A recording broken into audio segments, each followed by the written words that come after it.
5 or 6 more decades, and with that, extreme weather and all of the knock-on effects of that insecurity will require us to be more resilient and to come together. And so it's an opportunity for us to respond to that by upgrading our long-term infrastructure.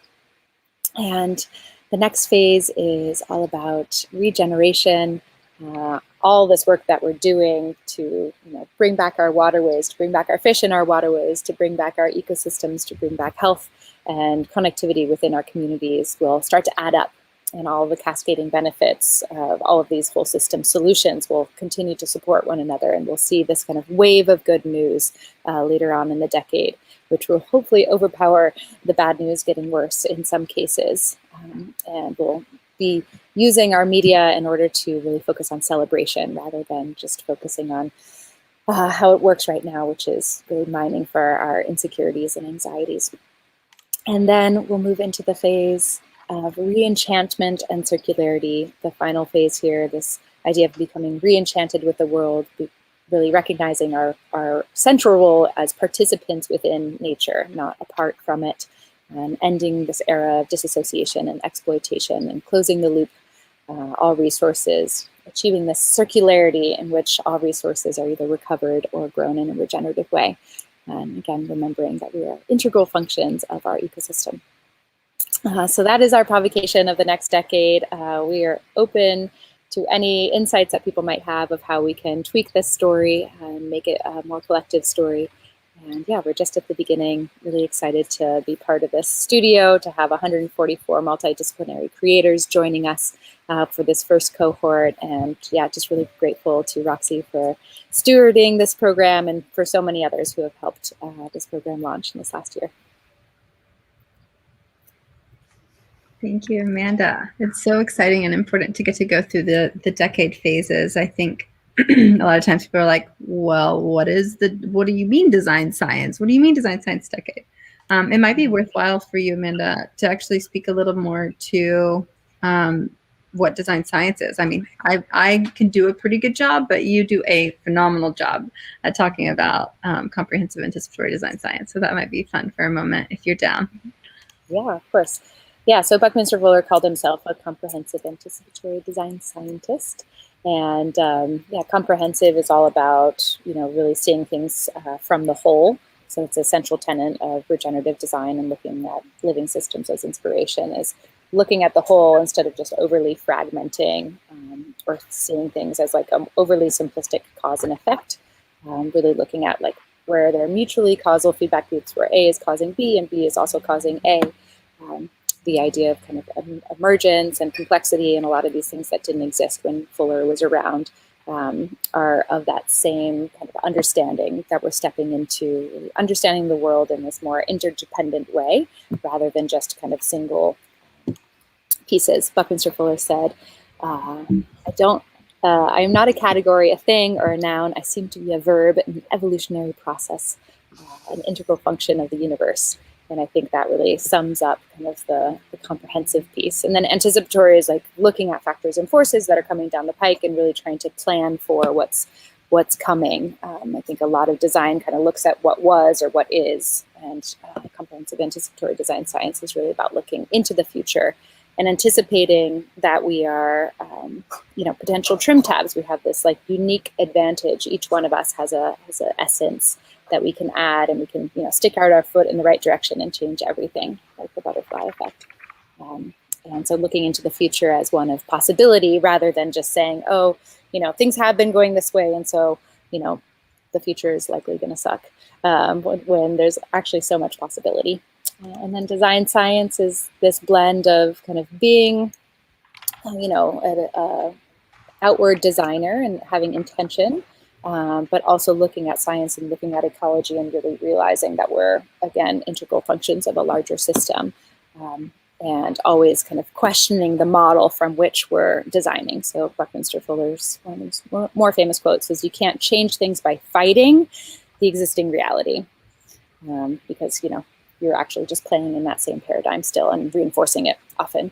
If you're fighting it, you can actually make something stronger in doing so. So you can't change things by fighting the existing reality. In order to change something, build a new model that makes the existing model obsolete. And my friend the other day was like, do you get sick of hearing that? Because you probably hear that quote many times a week. And every time I hear it, it hits me in a different way. Paradigm shifting and worldview shifting is, it's a serious task. You know, we're so embedded in what we've been grown into.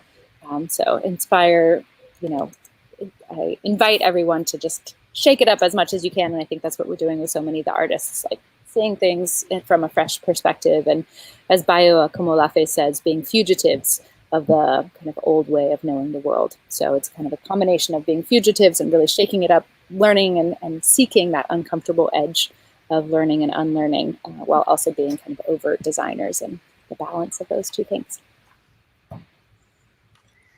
Yes. Thank you, Amanda. So powerfully. So for anyone who is just tuning in, the stream kind of started midstream of Design Science Decade. So hello. We are so lucky to have Ivo and Tyler guiding us through an art tour of the artist salon that we have happening today as a part of the Design Science Studio that's called Making the Invisible Visible. So we'll kind of traverse across multiple landscapes and experiential galleries and spaces. But first, I wanted to contextualize what the Design Science Studio is and kind of what we're here to do. So the Design Science Studio is powered by the Buckminster Fuller Institute and habRitual. And I am the founder of habRitual, banded together with the Buckminster Fuller Institute to found this decade-long, Design Science decade-long, anticipatory art and design-driven accelerator that's working to inspire a future that works for 100% of life. So we're an educational incubator for regeneration through artistic expression. We empower global creators, systems thinkers, organizations, and initiatives to imagine, collaborate, and create a regenerative future together.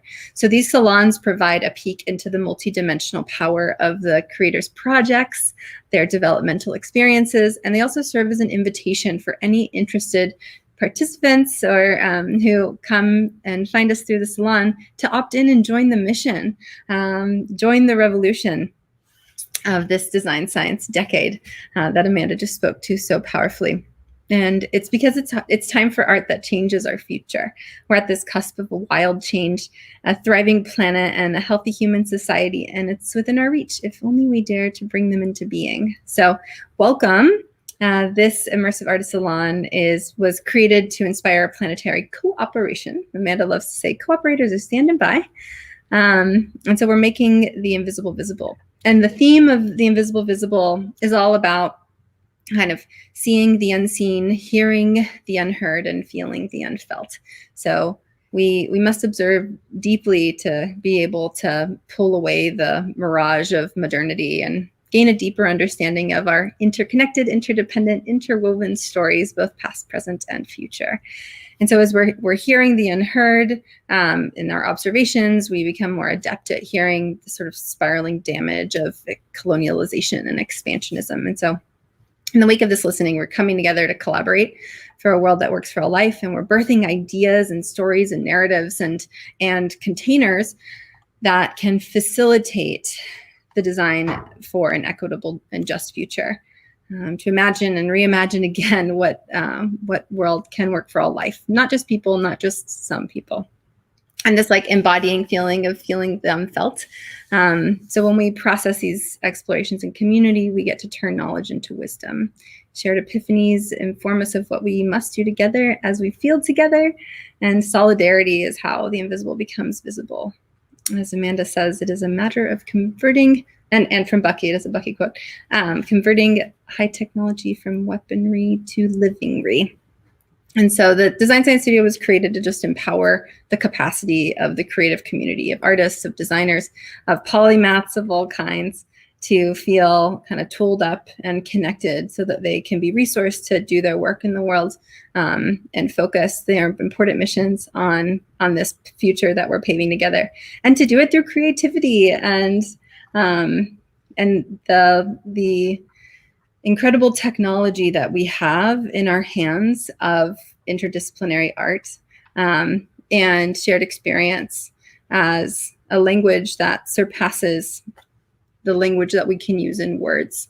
It truly builds bridges across the limits of our ability to speak, and it can facilitate systemic change through a deeper understanding and collective embodiment.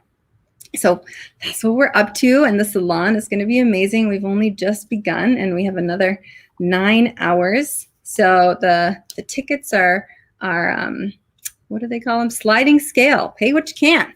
And there's a lot of fun stuff in here. So now, Evo, Tyler, you're two of my favorite humans, and I am so stoked that you all said yes to doing an art tour. So here we are. Let's do it. Well, you know, I was just stuck here in the internet, so I figured, why not? I told Tyler, it's just like getting on the bus when we're at Burning Man. We're just going to like get on the art car in the streaming window together, and we're going to go across the metaverses and see all of this amazing art that Roxy and Amanda, and we have over like 100 artists in the Design Science Lab. Can you tell us, Roxy, a little bit of what we're going to see in some of these worlds? Yeah. So 144 artists technically in the Design Science Studio. And there's 2 worlds primarily. I don't know, actually. There's 2 worlds that are self-exploratory, and some other ones that are more temporal, the like Zoom spaces that we can port in and out of. One of them is Topia. And so the Topia, which is a spatial web application, you may find other friends along the way. You will see a myriad of installations of poetry embedded into objects, of things that you can click into that will portal into different spaces. And each of the artist installations inside of Topia are a peek into their work, either by telling a part of the story or guiding you as a portal into their whole story. Oh, there we go. Is this a video or a screenshot? This is a screenshot, and we're going to tour this in a little bit. So we'll talk more about this shortly. Where is this? Yeah, it's on the internet, and you can register now if you want to jump in and go by yourself or with friends. It's definitely a collective experience as well as a solo. Yeah. So that's Topia. There's so much in there. There's some surprises. I definitely recommend finding Robinson Crusoe, who we may just visit on this journey. And also the Vision Train. If you find the Vision Train, you will see artists painting live. So you can also pop into the Vision Train, which we'll talk about a little later. But there's so many corners. It is the biggest possible Topia map that we could have. Tyler, I'd love to hear just from you about you love Topia and have been working with the guys for a while. So what do you think about it? How big is the canvas?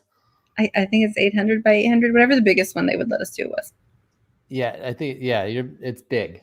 So this is awesome to see artists in action using new technology to build story and world. That's right, making the invisible visible in a very visceral way with video and multimedia art and sculpture and 2D art, sort of all combining in these worlds. So we're going to go to Topia today, and then we're going to go to New Art City, and then we're going to go to the Vision Train, right? Yeah, and also to the Living Systems Collaboratory in Agora. You're going to go visit Mel. I think we have some special surprise performances going on. That's right. It's going to be a fun time. I'll pop in and out as I have to keep kind of producing the ship. But anyone who's tuning in from out there in the world, definitely get a ticket. It's in the description. And you should come play. Roxy, thank you so much for making this possible today. We will continue bringing in both speakers and comments from the social audience. And Roxy, I just want to thank you for making this as interactive and participatory and a true collaboratory in terms of an experimental place that we can come together. So thank you, Roxy, and thanks for joining us. And we're going to take a quick look at the Design Science Lab. Okay. Woohoo! I feel like such a voyeur. It's great. Navigating through. This is all the team. Yeah, just shout out to like the endless hours that have been put into all of this and all of these folks who found a way during lockdown to come Right. together. I'm honestly astonished at what we're seeing in terms of the massive effort of each artist to figure out how to translate their work into something Yeah. that is virtual. And we're going to dive in to Topia, and I'm pretty excited about this. So I went to Nico led a tour earlier inside Topia, and I'm going to show you a little bit of that as we bring up the screen sharing tour. Awesome.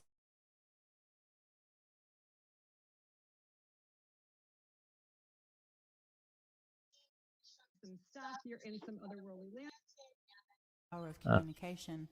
Extensive use of words, like lengthy codes in computation, is an indication of imperfection. Animals and birds use fewer words to communicate than humans, and trees communicate without the help of words. A socially connected world must clean its byproduct of word pollution. Humanity must listen to the silence of the trees. Interact with people with both video and audio inside.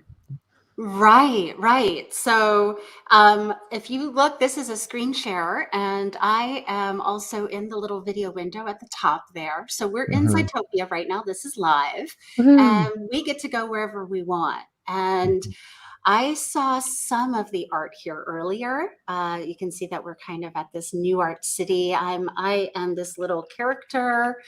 And for those of you who haven't used Topia before, you basically walk around like a little character and you get to choose. Like there's a person over here, so I might try and roll up on them if they're there. They're sitting down and working on there. Right. And so then I can kind of explore this space. And I'm going to take us to a couple of different art pieces. And I guess some of these art pieces have audio as well. So I'm going to try and... Yeah, does it trigger over? So it's cool the way that Topia has this kind of geo spacing, so that as you get closer to an installation or a video player, then you get to go in and see all of it. Like, and so this is basically an artist bio. Right. So they have all of these artifacts then attached to their art piece. And as Mark's myth. Right. Yeah. So as it says, be curious, click on the names to learn more. Every time we click on a name, it's taking us not only to the artist's website, but to something that we can then take a look at to learn more about the work. So I was over here in Stroopy's art earlier, and it tells me, do you want to open this link?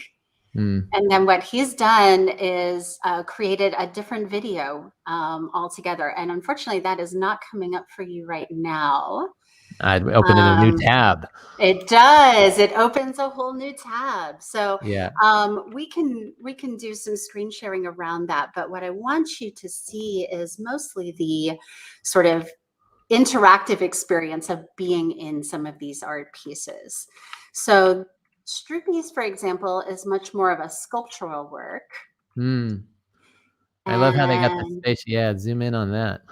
Right? Yeah, so we can see how it wants to open that YouTube in a new tab, and we can take a look at that a little bit later. But each of these pieces, and I'll just kind of walk around it a little bit as well, is a 3D object that is basically a line drawing all linked together into something that's a little bit like a virtual Burning Man, like an art installation of installations. So we can explore, let's explore some of these works down here. Some of them are very... I'm amazed at how many are in here. Right. Well, Nico has been doing a fantastic job of curating works, right? So some of them are in the window itself, like what we're seeing there.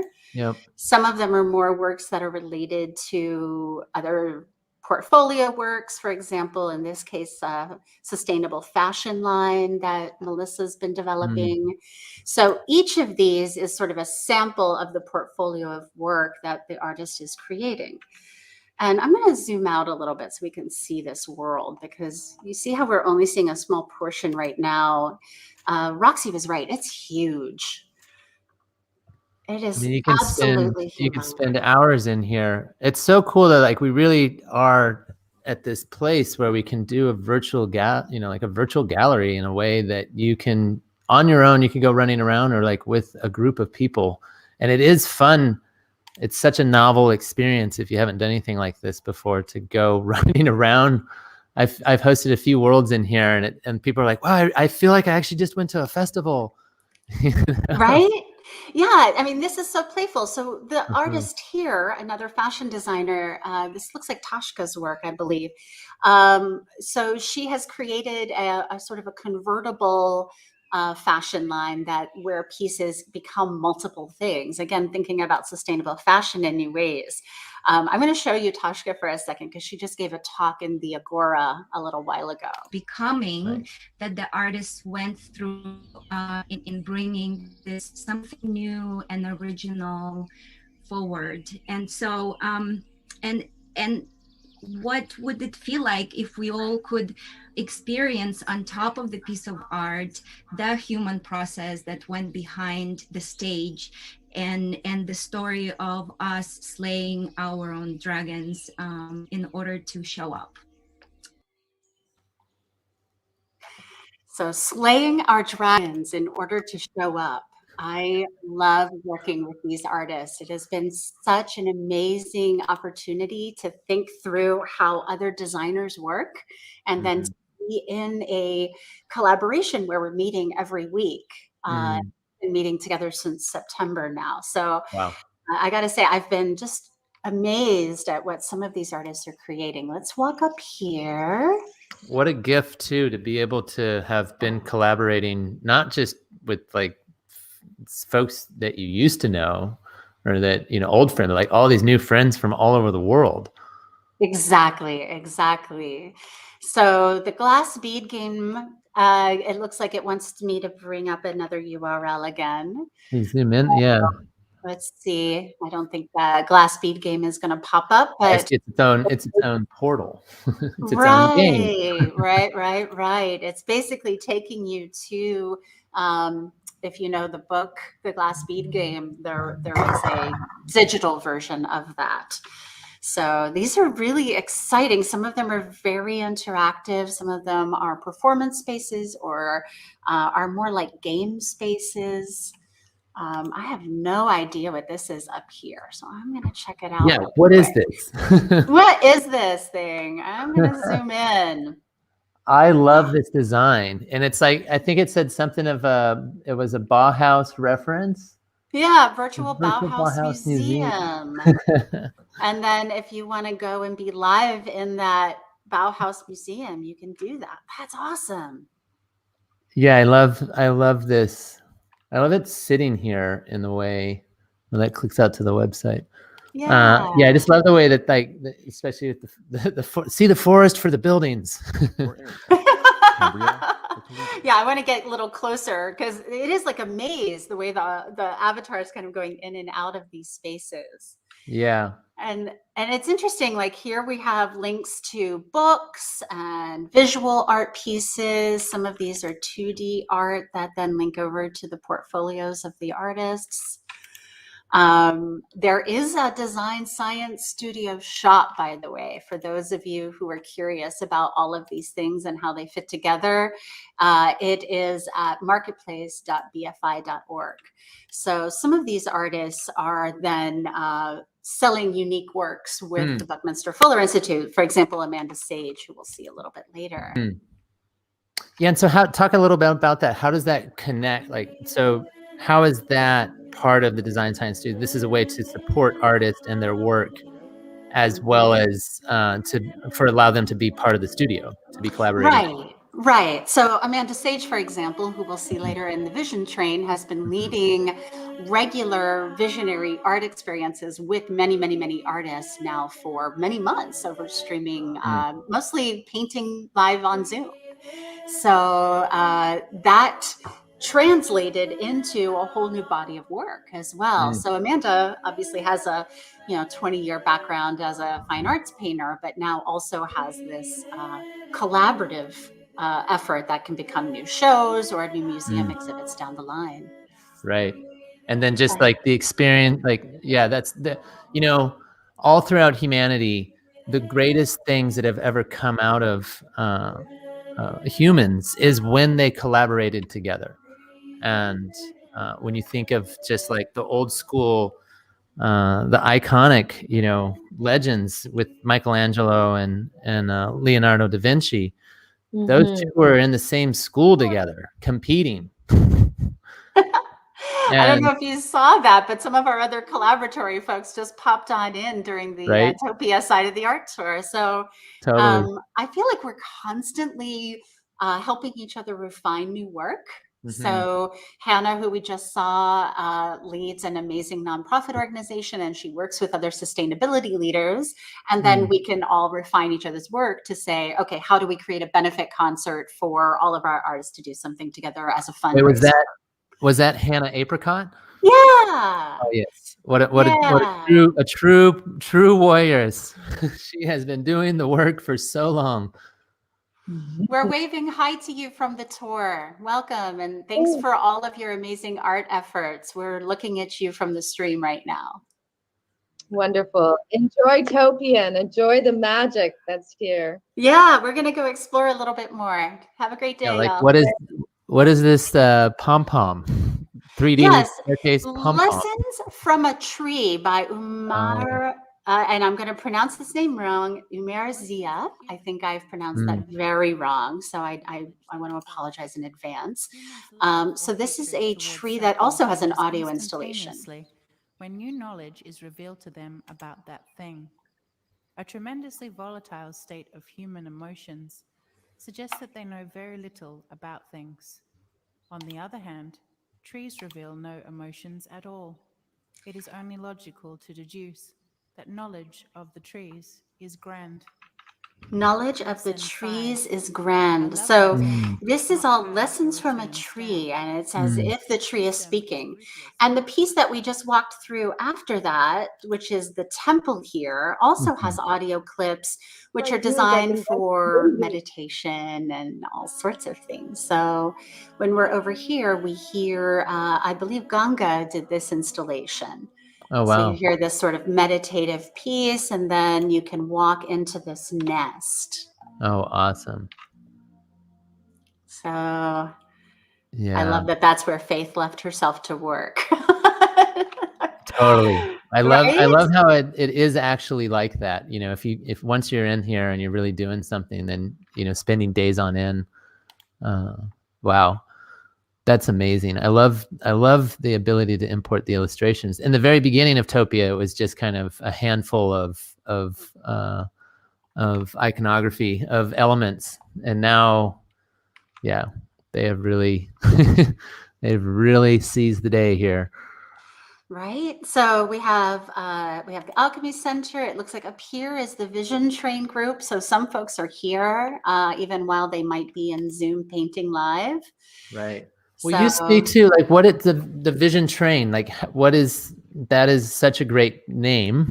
Yeah, I believe title. This was Amanda Sage who developed it. This is something she's been doing. And hi, y'all. We're on the live stream right now, so we just wanted to see what you're doing here. And it looks like our painters are painting live, but in Topia as well as in the Zoom room. So hi, y'all. Great to see you.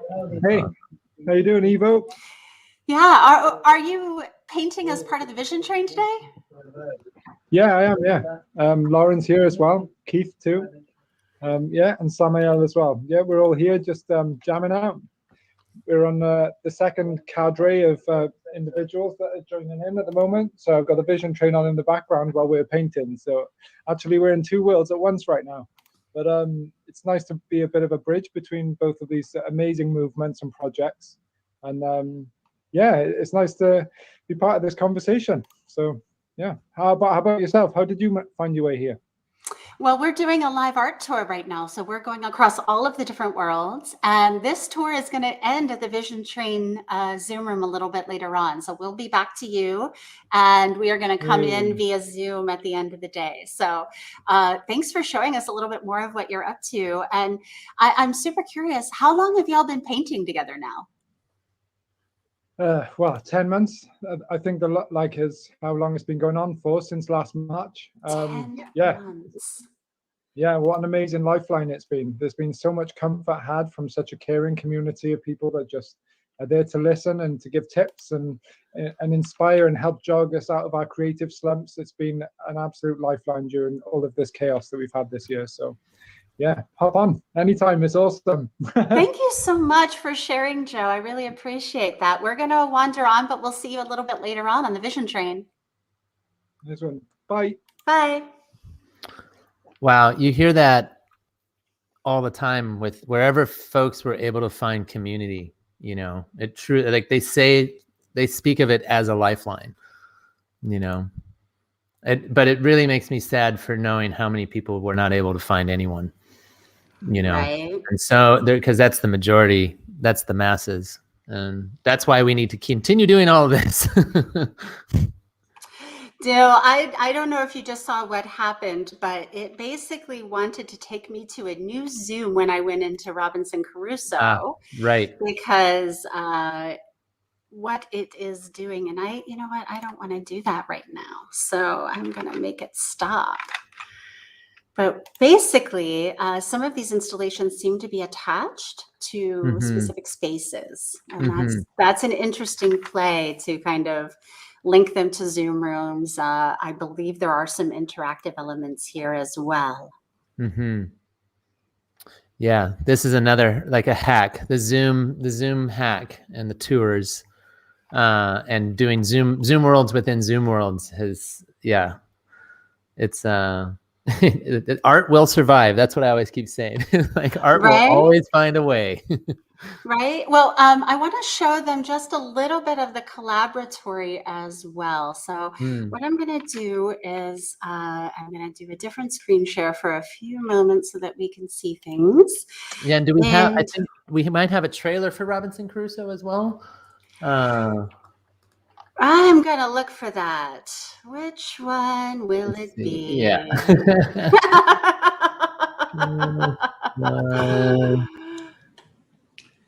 Hello, I'm Captain Noah Count of the DSS Fuller. I hope you're enjoying your tour of our vessel. And as a special treat, the cast and crew have produced a special program featuring some of the illustrious passengers on what we like to call cruise ship Earth. Among them, Robinson Crusoe, the famous opera star who was shipwrecked on an island for 30 years. We managed to rescue him. He's in the stateroom on board, and we'll be talking with him and his Australian Budager, an albino parakeet named Birdie. We'll also be seeing Grant Wood, my great Aunt Belva, and not the least, Belshazzar, the king of Babylon, and myself. Please join us on Zoom, and welcome aboard.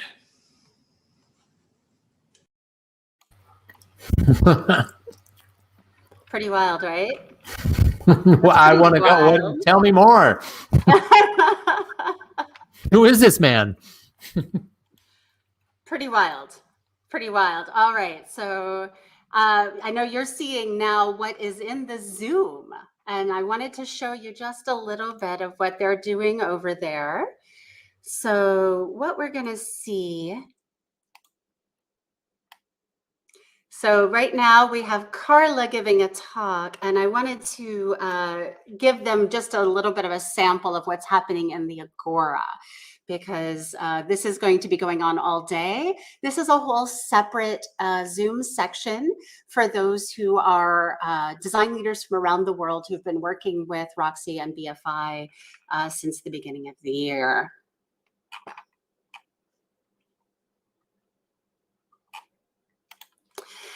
There have been some fascinating projects coming through this space. The universe got a uniform octopus.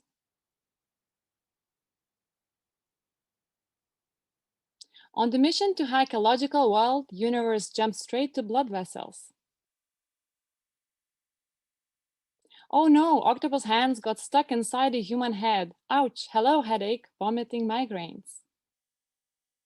The dark times came, human vomit rain, and plants dying day by day. Universe felt like trying the easier way, hacking human minds for YouTube and modern shamans, yay! While the human mind kept sleeping, electronic music kept repeating. Hello, body woke to music noise. Come on, cells, hurry up, transform. So the morning came, tsunami of ideas inside the human brain. Symbiosis was completed, universe succeeded. So that's just All right, so we are going to be joined by some amazing artists, right? So that's the Agora. That's what's happening in Zoom right now, and they've been giving presentations all day. There's some fascinating things happening there. And now we are going to be joined by a few other folks who are coming in from our partners who are also bringing together some of the projects related to New Art City. So I'm going to add a few of our friends here from the stream. So joining us besides Roxy, we have Sammy. Wait, I know her. Wait, who are these people? Folks. Hi, Are you guys stuck in the internet too? Hey. Yeah. Great to see you all, by the way. Welcome to the Design Science Lab Salon and Making the Invisible Visible. We have been exploring a number of different interesting spaces. We just came from Topia, and now we're about to go to New Art City. So Roxy and our friends, could you tell us a little bit about what we're taking a look at next and how you're engaged with that? Yeah, well, maybe I'll do a little segue. So first and foremost, we were trying to decide like what is the best kind of 3D spatial experience that we can embed the work of the studio into. And Nikki and I were scheming and dreaming and looking at a bunch of different platforms, including Nowhere, which is pretty cool. And Evo and I had a long call about all of the different potential platforms we could use. But I have to say that what Don and Sammy and the team at New Art City have been doing as a response to the fact that everyone is stuck inside and can't go and exhibit and appreciate art in the world has been incredible. And there's nothing else that can quite compare to the like ease of installation and the team, and also like how committed you all are to supporting marginalized and BIPOC artists and just independent creative communities. So just mad props and so much gratitude. So the kind of the arc of this little time, wanted to really, like huge gratitude to Gray Area, one of the core partners for Design Science Studio, longtime collaborator. Similar to Nikki's story, I just like showed up at Gray Area 9 years ago and didn't go away. So now we do all kinds of things together. It's great. But they're amazing and incredible. And helped to do all the exhibition design. I was her pawn, and she taught me how to do some stuff, and I learned how to build a bit in New Art City, and we're gonna keep building together. But first wanted to give the floor to the New Art City team just to get to share about what they've been creating and why, and yeah, just more so we can amplify you all in the world. So thanks. Yeah, sure. Thanks for joining us. Yeah, so Sammy and I are here from the New Art City team, and yeah, we've been working on this project since about March of 2020 as a fast reaction to not having physical spaces to show anymore. And we really wanted to create, in addition to spaces for physical shows to continue happening in a virtual space, but also an infinite space where every artist who doesn't have physical space in the real world can have space to show what they want and create. And so one of our most important goals is to make something that's easy to use for artists and really allows people to express themselves and build the spaces that they want to exist. Yeah, I mean, that was why I joined.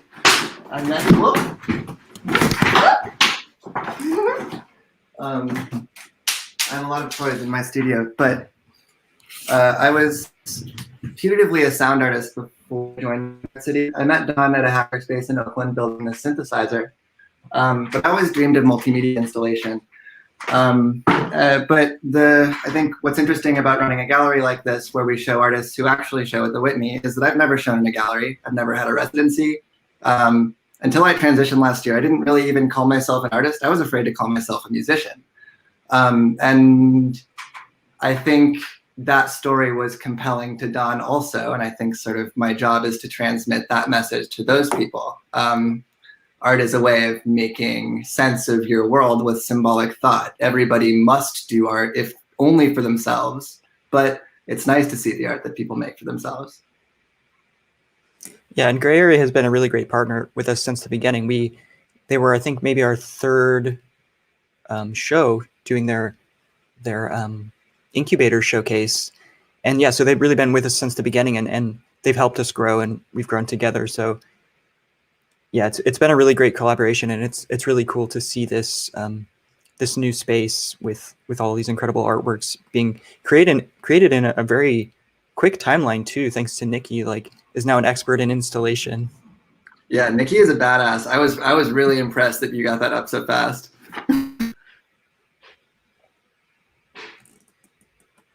Oh, you're muted. You're on mute.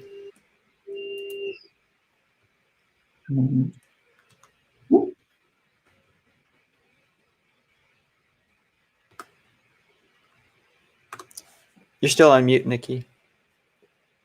Aha, that's why no one could hear me. Okay, cool. Thanks, Don. All right. Are you guys going to control the tour? I'm not sure whose screen is sharing. Whoever's screen is sharing should go ahead and control the tour. That is mine, and I will definitely talk through a little bit of this. But Nikki, I would love for you to tell us a little bit about how this came together and some of the hard work that the various artists have brought into this work. Yeah, so it came together because I've been working with Don on New Art City projects quite a lot. And I think you might want to refresh because a lot of things aren't loading. You might want to reload your screen, or I can share the tour as well because I have it all already. I'm like a pro. Yeah, and actually, just FYI, everyone, there's quite a lot in here, probably too many pieces for one room. But I was just really enthusiastic about the structure that we got from one of the artists called Sticky Structures. And wanted to put everything in there. So when we do our show in March, we'll probably have at least 2 rooms because there's just so much work. But I just felt like it should all live under this wild kind of dome that we have, amorphous dome. And so that's the structure you're seeing around you, like the wall. The walls is actually a piece, and it was the first piece that was submitted, I think, or the second, and it inspired me. So I was like, let's just use this as the walls. Nikki, and then I made. You want to screen share instead, since it's not loading as well for you? I can do the screen share. Yeah, we practiced that before. Here, let me do it. Okay, share screen. Yeah, this piece as an architecture is really amazing as like a speculative future piece. It's really beautiful. Mm-hmm. All right. Yeah, so I was just so enthusiastic about this architecture that I wanted to use it.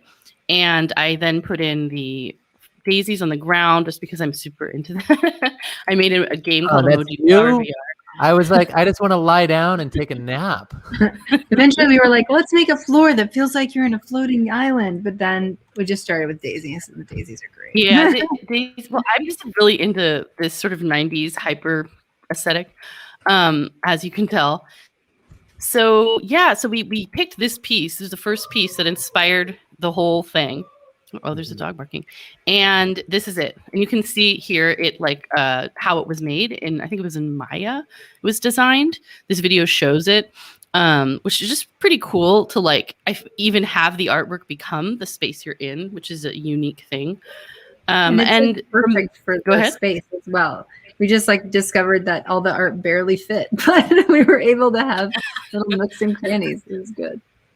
Yeah, and then for some pieces like this piece by Mark, I actually created this holographic dome for him because he had so much work, and we placed it together. But it's actually really cool. It came together really well, and we worked very collaboratively on this. Like the layout, he and I were just constantly back and forth and had a bunch of calls. So some of the other pieces, like this one. Yeah, go ahead. There's no door on this dome. You just have to go right through the wall to get in there.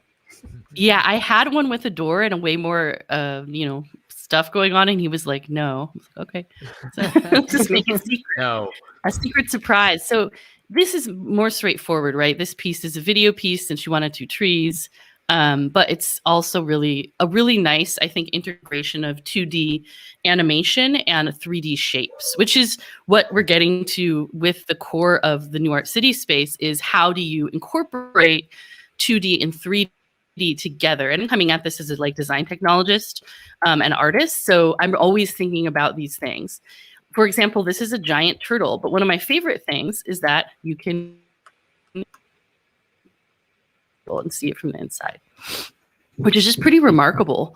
We also enjoyed that last night. And it's a drag and drop editor. Yeah, it's just so cool. And here's a live stream from the artist right now, building some, looks like building some wood stuff. What's going on? It's amazing. I love that he's live streaming this right now. I know. So he's in the woods. So in a way, this portal, that someone said earlier, this gentleman, this is his name, Mel, said we're on cruise ship Earth. I feel like this is sort of our.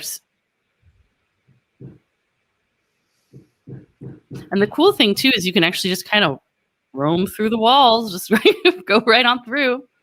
But it's full of surprises. I don't want to show you everything, but I will say there's a giant bowl of miso soup, which you can also walk into and see all the floating. That was my favorite part of the whole show.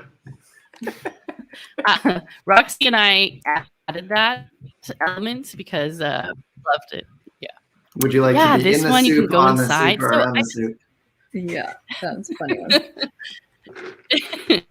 Yeah, it's pretty wild. So that's a cake. That's amazing. Chris had never made a 3D piece before, and he went for it. He's like, "Okay, I'm going to do my first one." He did a great job. It's amazing. Just one thing to note, guys, is that when you use this, there actually is, for example, this is an immersive audio experience. So if you click on it and go to it, I'm not even sharing the sound, actually. I don't think I'm sharing my audio. Hold on, let me just stop and go back one real quick because I want to share the audio really quick for that, and then I'll probably be the last thing. Hold on a second. This is always the best part of live streaming. All right, so now you can see the art and hear it. So this is a immersive audio experience about being inside a cave. And this is just a trailer for it. So the actual long form audio experience you can get through by clicking and going away. I'm not going to do it because I don't want to go away. But yeah, so this place is just full of, you could spend hours if you wanted to really consume all the content in here by clicking and experiencing. One, I'll show you for my last thing, just a fun video with cool sound, is this shadow dance piece. It's 3 videos. And they're just so vibrant, and they create such a cool soundscape.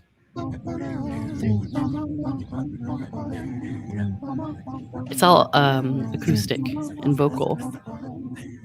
But anyway, and one last. I know I said I'm not doing it. You can go inside these little balls and watch more videos. Wow. So the these are also video, right? Some of these are interactive. Yeah, this is the video inside. It's a performative, what does she call it? Assisted motion group squeezing.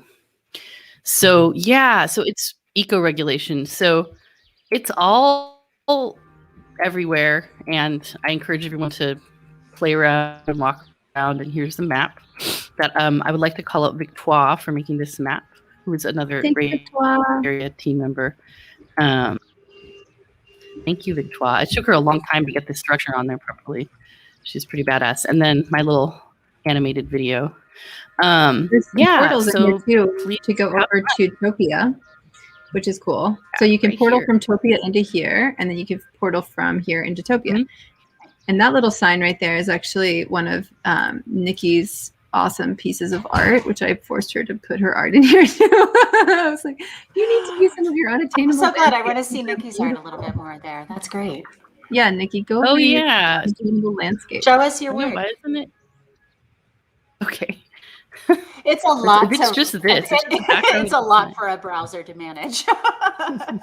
It's too much. I acknowledge my own failure in the prototyping process of let me just reload it, of putting like 100 things in a room that should only have like maybe 50 max. So it's my fault, and we will fix it for the final show. But yeah, if it does hang, that's normal. Just refresh. Yeah. Yeah, I'm and super enthusiastic. And these artists, like, we were just like, all right, y'all, if you've never done this before, go for it. You know, this is a prototype, this first salon, or this is our third salon, but this is our first installation in New York City. And so they just went for it. Thanks to Nikki, she made a bunch of stuff that was kind of weird, functional. But for the most part, they did great. And now here's the thing. And now they're thinking about it in a new way. So when we create, you know, multiple rooms, things that are more spread out. Yeah, and a lot of them have never done 3D. Right. So yeah, those of you who built the many of them have never done 3D. This I'm going to stop sharing. You can share if you want. Astonishing.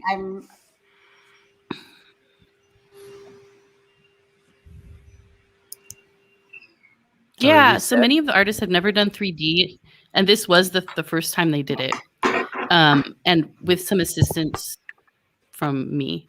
So it was a pretty big undertaking, and I think it's going to get better. Like when we show again in March, it'll just improve. Yeah, and improvements on our side too, features and optimizations, and all that goes into making a technology platform. Yeah, and Gray Area is a huge fan of New Art City, so. Oh yeah, I can totally see why, and shout out to Gray Area forever for being the pioneers to help, for bringing all this new tech together, new tech art. I'm curious about what you guys are excited about for 2021 in New Art City, and like 2020 is like the reaction, so now 2021 is the fine tuning and just adding all sorts of amazingness. I can only imagine. What are you guys excited about? I mean, it's not really, it's like not really about COVID. You know what I mean? It's like, yeah, we had to stay inside, but people who are differently abled couldn't go to art galleries anyway. I think it's our belief that this can exist as a companion to physical spaces, as a document, certainly, and it can also be a thing in itself. But the best thing about the platform is the users, and I'm excited to see what people build.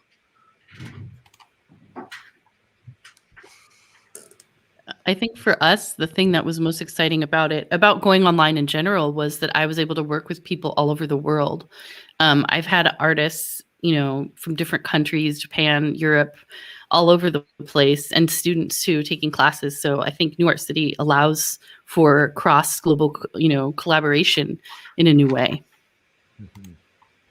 which is exciting. We have probably 10 countries represented in this installation right now. Not uncommon. But the flights would have been a lot of money, to fly the folks out. Yeah. So.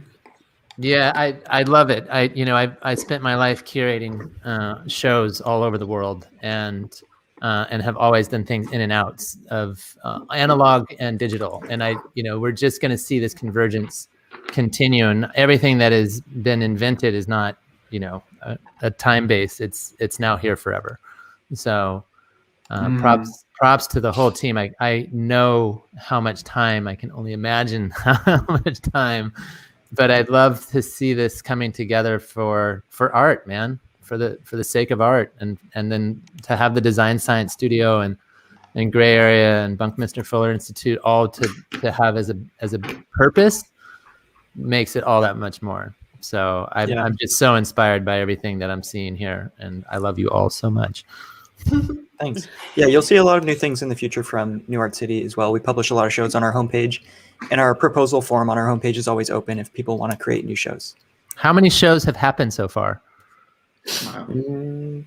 That's a good question. Publicly, I think we've got around 20 or so, but that's kind of the tip of the iceberg. We've got many users creating shows. Like some of them are private, some of them haven't debuted yet. So there's quite a bit in the works. I mean, it's kind of like the iceberg, right? That there are lots of people who have published shows without even telling us that, like, their websites, where the URL directs to a New Art City room. You just wouldn't know unless you knew the URL. And it's kind of nice to have all of these little secret virtual worlds like popping up that people own and can administrate themselves. I was wondering if you could talk. I know I'm not the interviewer, but I'm just curious, like, about the technology platform itself. Like, what languages are being used, and how is it being hosted? That kind of thing. Nikki, we just made you a moderator. Perfect. Oh, thank you. Yeah, I guess if you want to talk about technology stuff, it's just, you know, standard like Node.js servers running like MySQL databases with all of this stuff. I mean, like that's it's just standard web stuff, and like the front end is 3JS, the open source 3D rendering language made by Ricardo Cabello, who I've seen at Gray Area a bunch of times as well. So yeah, it's just all open source stuff kind of connected together. But it's a big software stack of open source that like a lot of this stuff has only come online fairly recently and now just exploded, eh? Yeah. It's insane to be able to do all of this. Right. A lot of these technologies are just kind of coming to maturity now, and like it takes just these ideas and these initiatives to combine things in the right ways to make things like this. What are your guys' biggest limitations right now, as far as like dreaming what you want to do versus like what's capable, what's possible? I don't know, correct me if I'm wrong, Don, but like, I feel like things are coming in their divine timing, that like, since I joined in October, like everything happened when it needed to happen. Yeah, I have an intuition that it's like by being true to our values and following sort of one step in front of the other, that the path sort of remains clear. Right, and prioritizing artists like overall, because in society, artists are the ones who are kind of like undervalued, really, like with our cultural contributions, like don't have the same value as other contributions to society monetarily. So being able to like flip that and like really find ways of sustaining artists and like putting them at the front, and yeah. That's and then are you guys thinking studio is all about too? Yeah, totally. I love that it's artist first, and I love, Sammy, your comment about, you know, access and accessibility and how important that is, and like how amazing it is that we can, in a virtual world, design for that and allow for it. And so right now, anybody can go to New Art City's website and sign up and make their own world and be off to the races, correct? There's a proposal process. So if you do want to create a world, submit a proposal via our homepage. Because we do have to control the growth sort of right now. We can't just let everybody in right away. Understood. Well, I mean, it's important to know the people who are using the platform really well, and this is a magic time where you get to really know everybody's names. And I don't think we're in any hurry to get out of that. It's like we're not here to make $1 billion, or even like I'm not getting paid. I'm having fun. That's when the best stuff happens.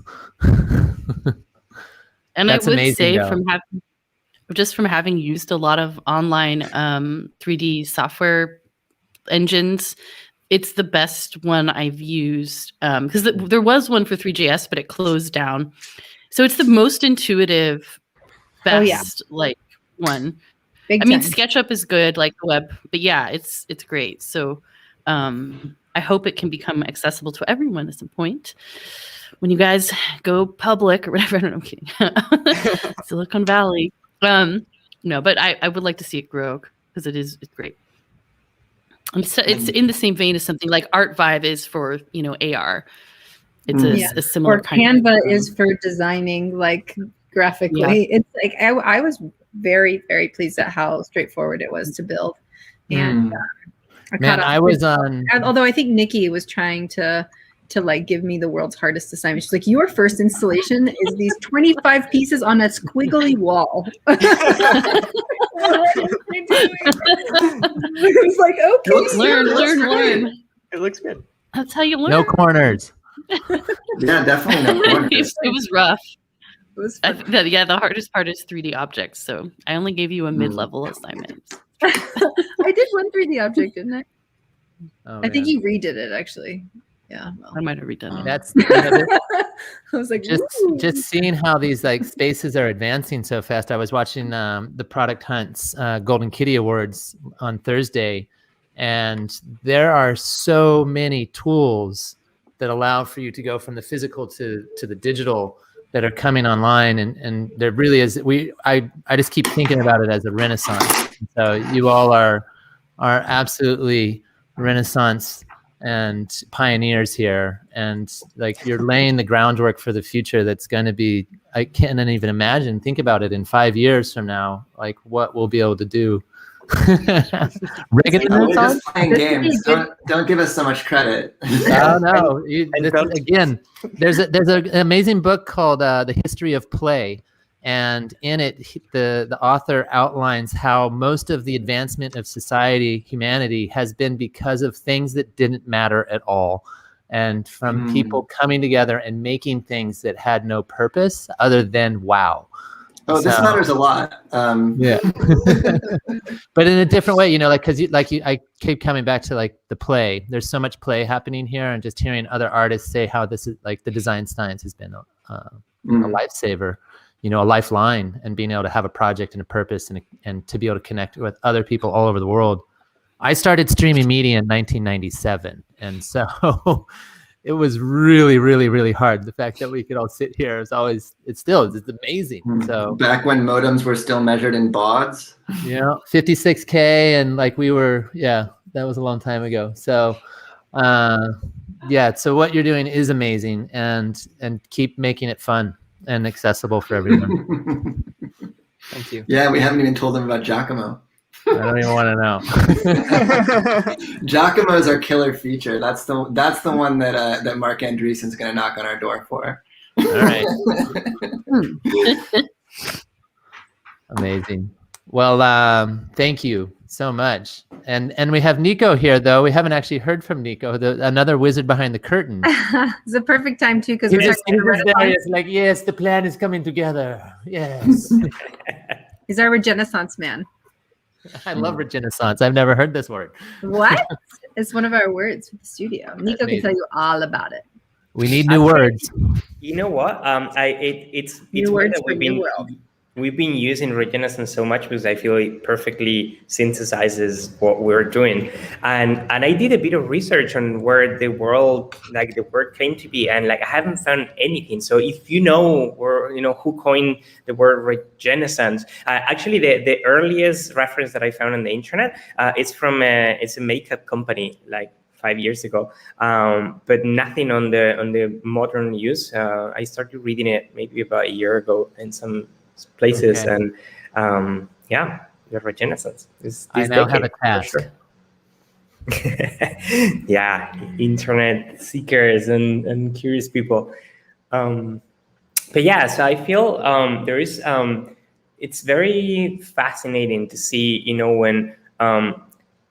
How decades are shifted, and there is a lot of comparisons I feel in the current moment to things, for example, like the Renaissance. There is suddenly this massive movement of artists which are in this effervescent moment, and really willing to create, and suddenly these kind of memes start to pop around, and suddenly culture shifts, and that's to me was one of the most fascinating aspects of like humanity. It's like how that is one of the things, for example, we started to get inspired by. It's like you know, in the 50s, for example, there was this massive wave of like optimistic science fiction, and it was, you know, coming out of the World War, and suddenly all the writers started to write about these positive visions of the future, and the illustrators started to illustrate these magnificent visions of like technology, and suddenly all of that really had an impact in society. And like, so people became more optimistic, and companies started to be more innovative, and that led to one of the most fascinating decades in innovation and science. And then somehow all of that was like somehow de-inflated through the like 80s and 90s and the 10s, and like we've been going into almost 3 decades and something of like dystopias and Black Mirrors, and it's always easier for us to see the dystopias just because our brains are genetically wired for bad news. You know, this comes from when we were like running around in like the prairies of Africa, and actually like we are like wired to see the bad news, the lions, so we can run away, or the, you know, whatever other dangers, and so we're very attracted to it. But the reality is that when we're able to infuse ourselves with like more positive visions of the future, we immediately shift. Like our ideas become more interesting, and we start like imagining those potential futures. And so the goal of the studio that we're doing is exactly this: is like trying to bring in some of these positive visions of the future, and like trying to push and steward this regenesis, and to just let people imagine what's possible. It's a daunting but really, really fun task.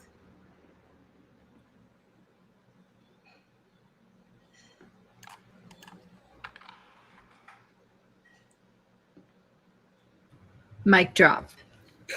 I didn't want to be that serious. I think Tyler vanished, and I was like, where'd Tyler go? I think about this with you all day, every day, Nico. So I was just trying not to like jump in, because it's all obviously our favorite thing. And we're doing it. Definitely doing it. Building positive visions of the future. But also, like, I don't know, I think there's something about the like tensegrity of being down for you know, leaning in a little bit to going through. The only way out is through. So I think the artists have been taking us on some journeys as they've been taking on the mission.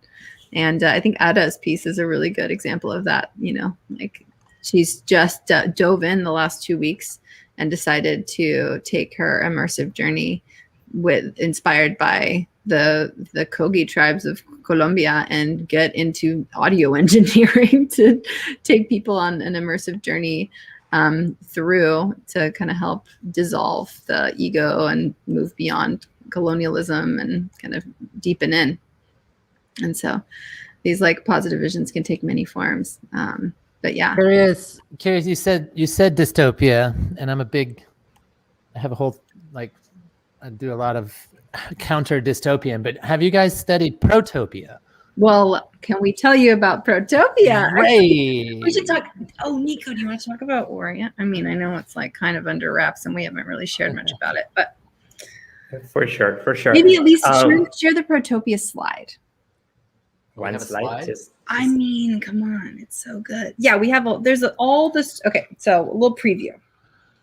All of the projects in the Design Science Studio have agreed, when they signed up, when they registered, they checked the little box and they said, we will all commit that our work will in some way connect to the mission of making the world work for 100% of life and over the course of the next decade.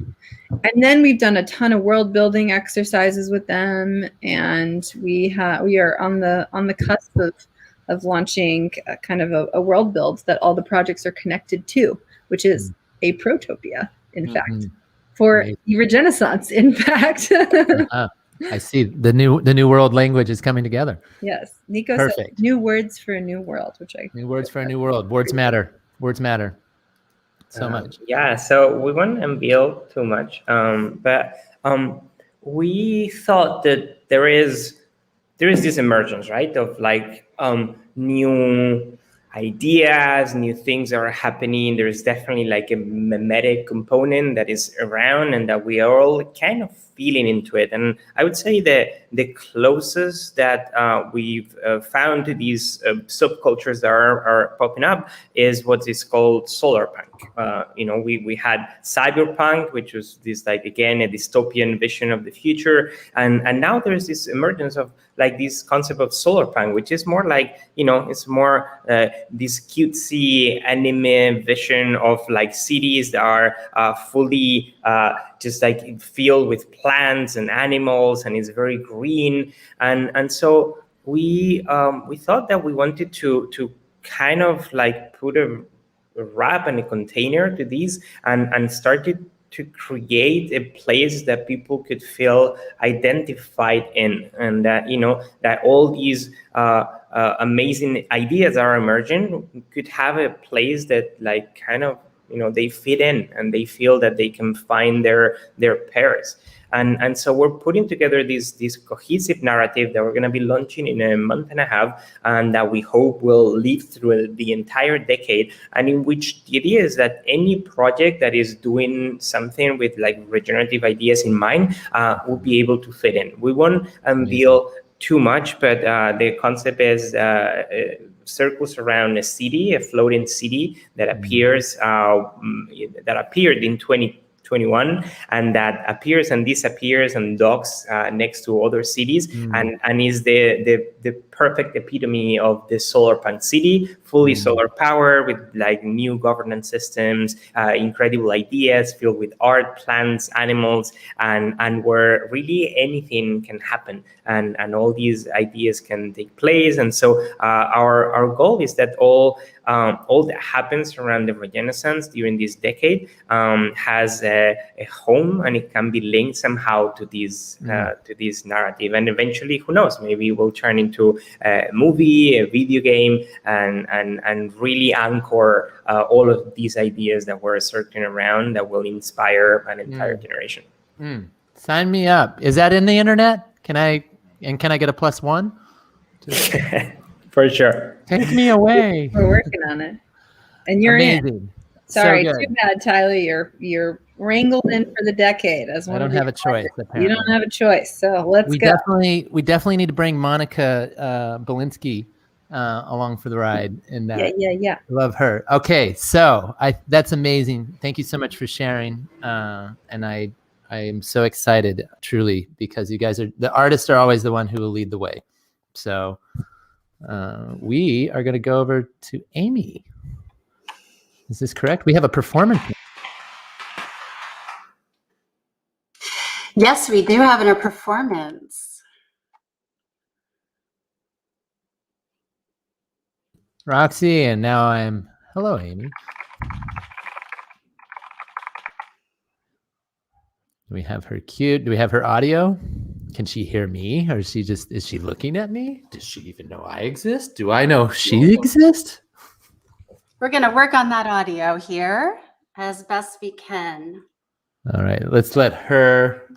She's 1 minute. She's. I can interpret what she's saying. No. Wait. Good then. Well, almost. As you know very well by now, my name is A, and I'm the director of Emergent. And we've gotten in the habit of getting together at least once a day to reset our settings, to check in, to recalibrate as we continue the search for a new home. So I invite you now to get settled in. Just take a moment. Your only job here on the ship for the next 20 minutes or so is to be present. Forget about the past. Don't worry about the future. All that matters is right here, right now. And I invite you to close your eyes if you feel safe to do so while we check our oxygen levels. So close your eyes and take a deep breath in, holding at the top so your internal oxygen monitor can do its job. And let it all go. Let's take another deep breath in, holding at the top.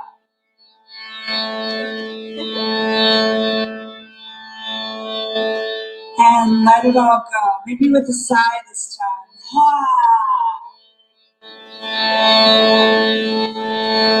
One more. Deep breath in together as a community. One long inhalation in, holding again at the top. Those monitors are just about done. And let it all go. Now, keeping your eyes closed,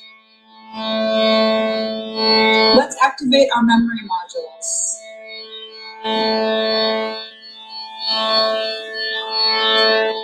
Why don't we call up a memory of a time that we felt truly safe?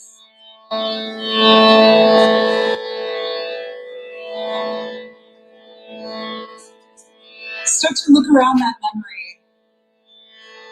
Really call up how it felt to be entirely safe. Maybe just for a moment. But it was real.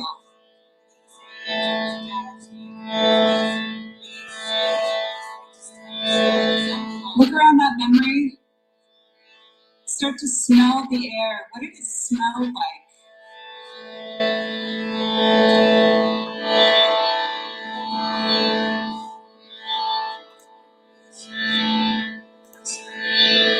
Start to listen to the sounds. What did you hear?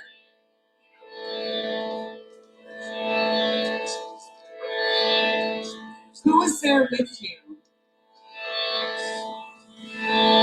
Try to call up their faces, or maybe just what it felt like.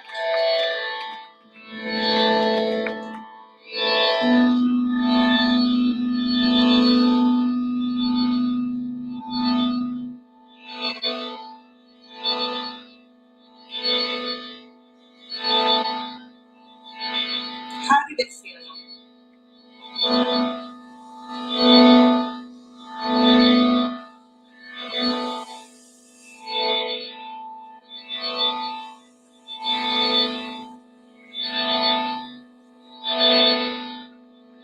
Now start to apply this to our search for a new home.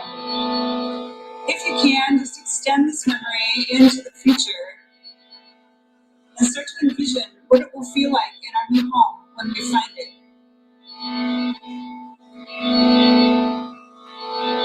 What do you need from it?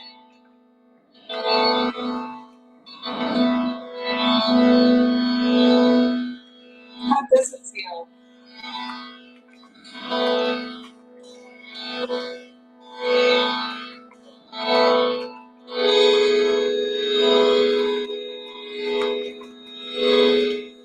What does it look like?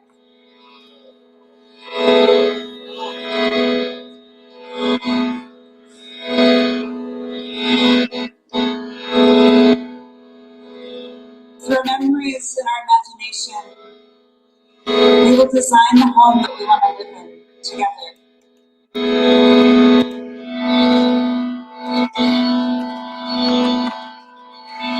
Just a few more moments.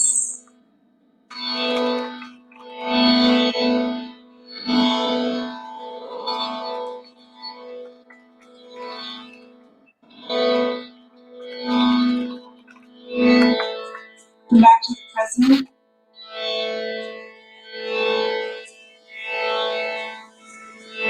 Back to this body, this container, this moment, this now.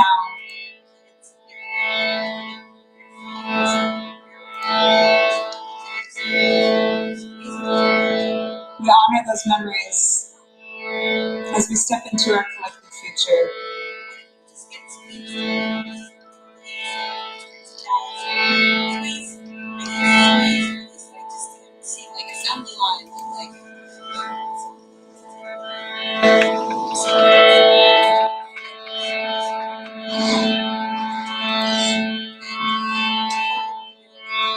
Now, as is our tradition here in the lounge, we're going to go on a brief musical journey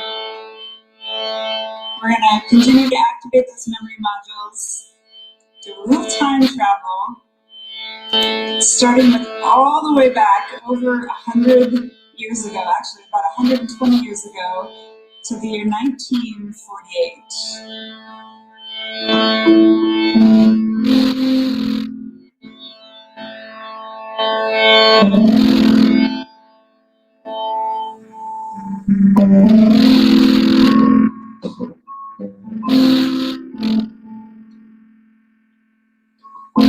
Was a boy, very strange enchanted boy. So he wandered very far, over land and sea. A little shy, sad of eye, and very wise was he.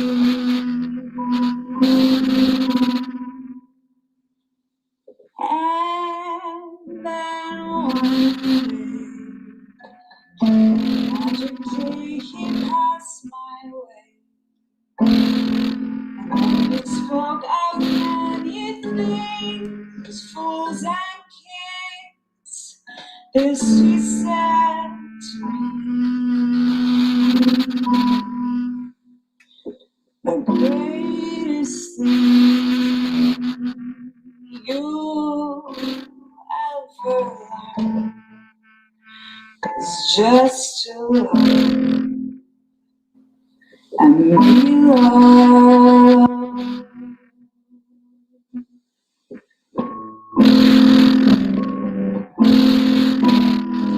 Now, the interesting thing about that lyric is that the original version, written a year earlier than Nat King Cole recorded it, written in 1947 by Adam Rez, the original lyric had no deal, no tit for tat, no reciprocity needed. Just the greatest thing you'll ever learn is to love and be loved.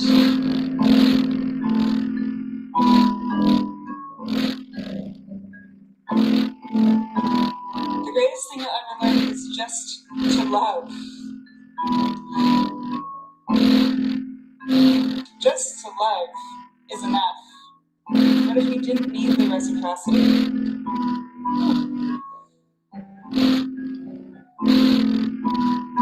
There was a girl, a very strange enchanted girl. They say she wandered very far, over land and sea.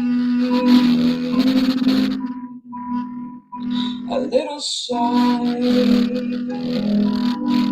sad of eye, and very wise was she.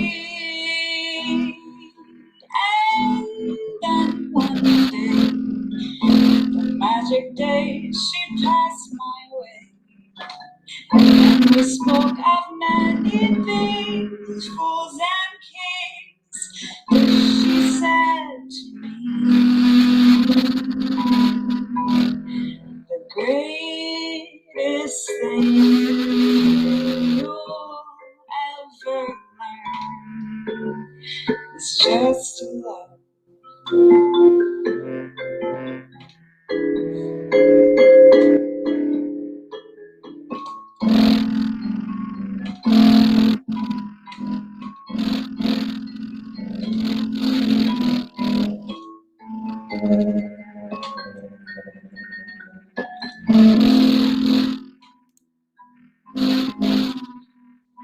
And then one day, one magic day, she passed my way. And then we spoke of many things, fools and kings. This she said to me: the you'll ever learn is just to love, just to love, just to love.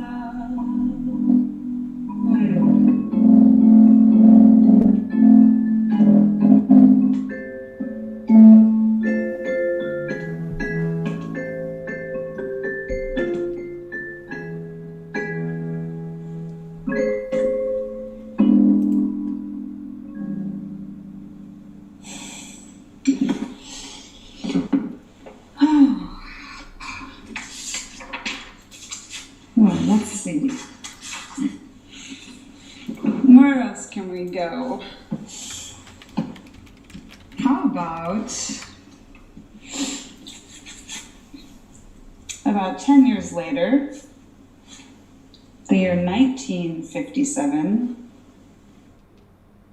there was a tune called Midnight Sun. This song has always given me the most inspiring visual journey. I encourage you to listen to the lyrics and watch the movie that plays in your imagination.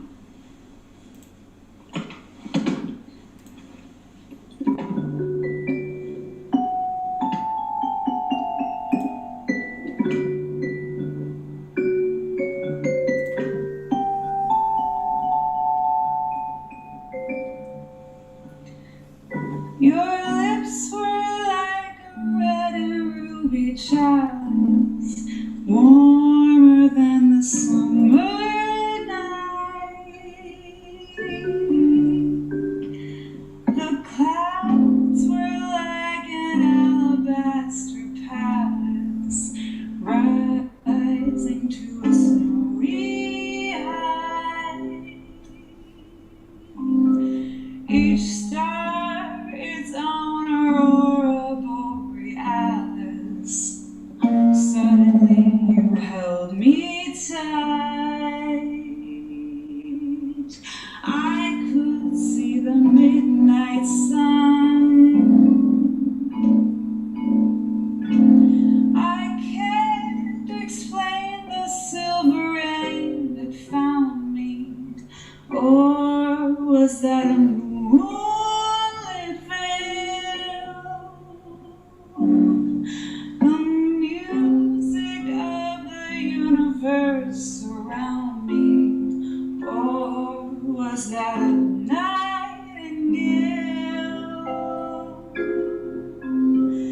And then your arms miraculously found me. Suddenly the sky turned pale. I could see the midnight sun.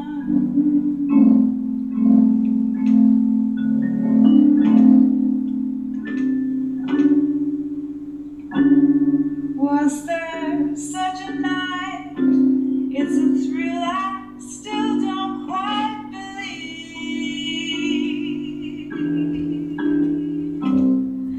But after you were gone, there was still some stardust on my sleeve.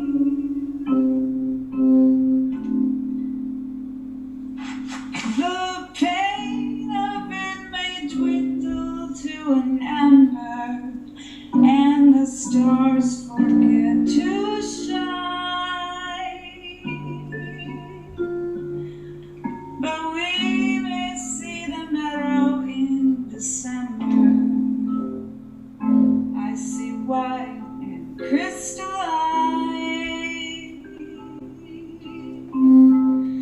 But oh, my darling, always I'll remember when your lips were close to mine,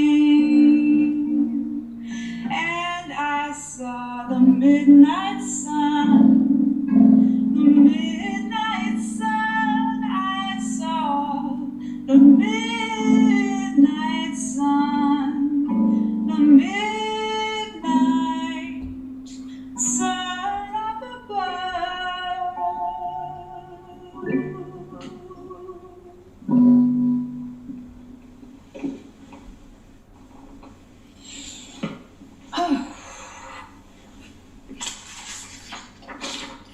a journey. The clouds like an alabaster palace. Oof. If only we were so lucky to see those clouds again. Here we are, parked on the edge of the galaxy, waiting for, designing exactly what we are destined to find. But in the meantime, sure would love to see some clouds right now.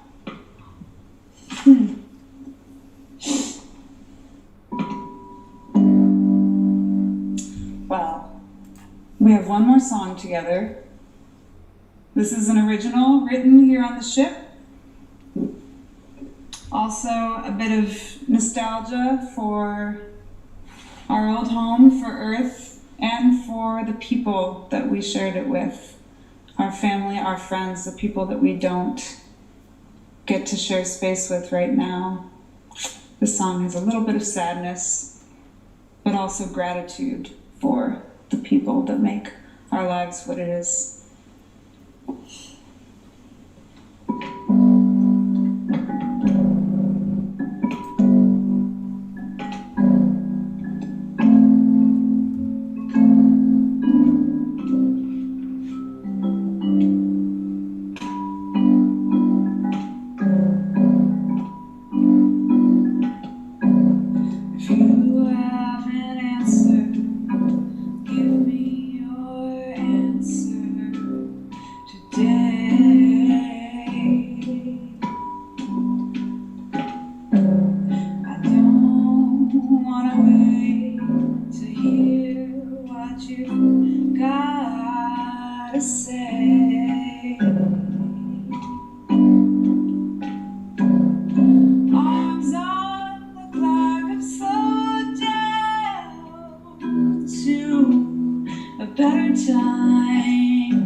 Well,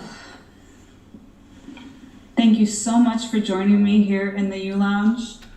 I'll be here every day, same time, same place. I hope you'll join me. I hope we can continue to collectively ground ourselves and reset our settings together and gather our imaginations to envision where we're headed and the home that we know that we will create together. Again, my name is A. I'm the Director of Entertainment. Sending you love, sending you well wishes, and I'll see you all the time. See you around the ship. Thank you so much. Enjoy the day.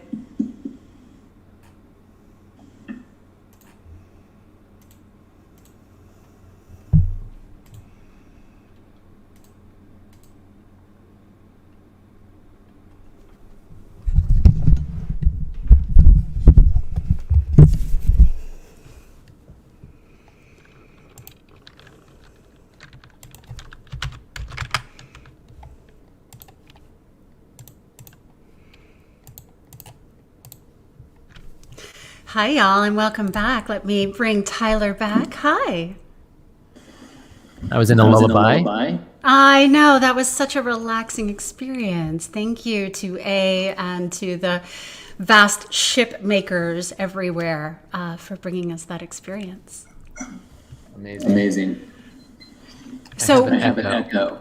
Yeah, I'm open on a headphone like I don't want to be. So I'm going to head back to headphones in just a moment, and we will turn off that echo very shortly. But we're also going to screen share to a new room, which was going to be the vision train, which is just getting started. So I want to make sure I have the vision train open, and then we are gonna head over. All right. So I'm gonna poke Charles Michel. So now we're gonna get to see everybody, and we're all together.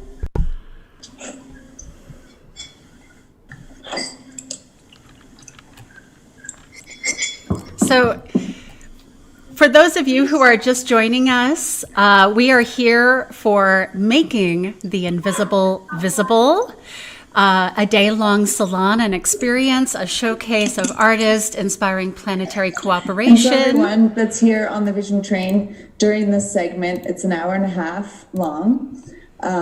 We would ask you to just make sure you keep your microphones on mute, and we will be streaming as well for the first 30 minutes. It'll be streamed to the Vision Train page. It should be streamed also to my page. I'm not 100% sure. Yes. And if you want to share, you're welcome to, but it's kind of just like a teaser for what's going on. That's the intention of these streams. And then the rest happens internally. So it's a little bit like, come on guys, come play with us, is the intention there of the stream. And yeah, so, and it's a nice packed schedule. They're 5-minute shares and 10-minute shares. And so yeah, that we'll be recording and streaming just for the first 30 minutes. And if you don't want to possibly be in that stream, you can keep your camera off, but we welcome you to keep it on and painting away, working away on the train, doing whatever you're doing. Nice to have everybody here. And so, yeah, we're recording, right? But we're not live. We're not live. Yes, we are. Yes, you are. No, yeah, not yet. We are. Okay. Can you stop it, maybe, or do you guys want to stop it? Should we keep going? Yeah, up till we're ready. Let's start it when it's ready.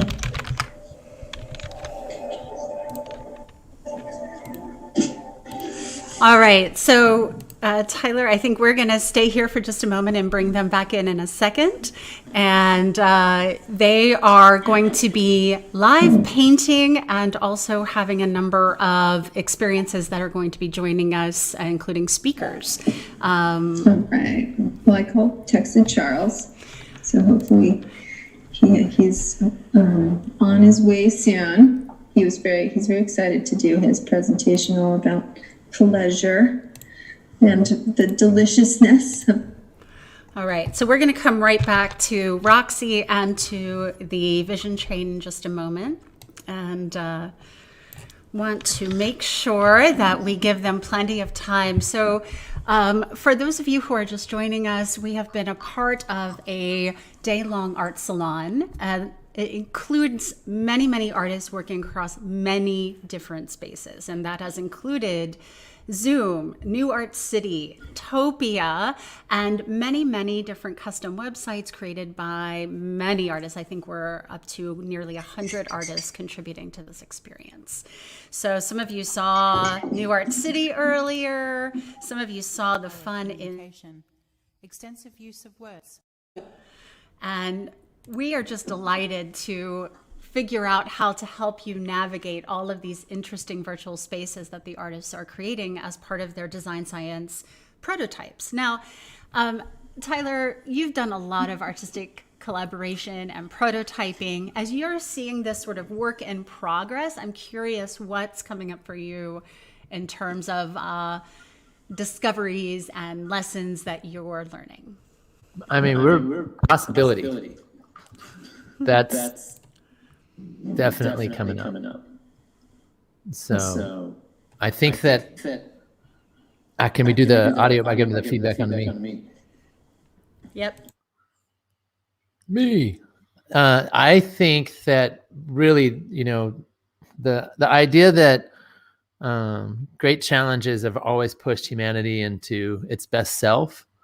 2020 was such a strange and unknown time for so many, and all of the people who found each other and started collaborating, and because the internet is at the place where it is, we're really like at Web 3.0, and this convergence of just purpose and the desire for climate justice, social justice, the need to reform everything, and the time for everybody to sit down and really see how broken the world is.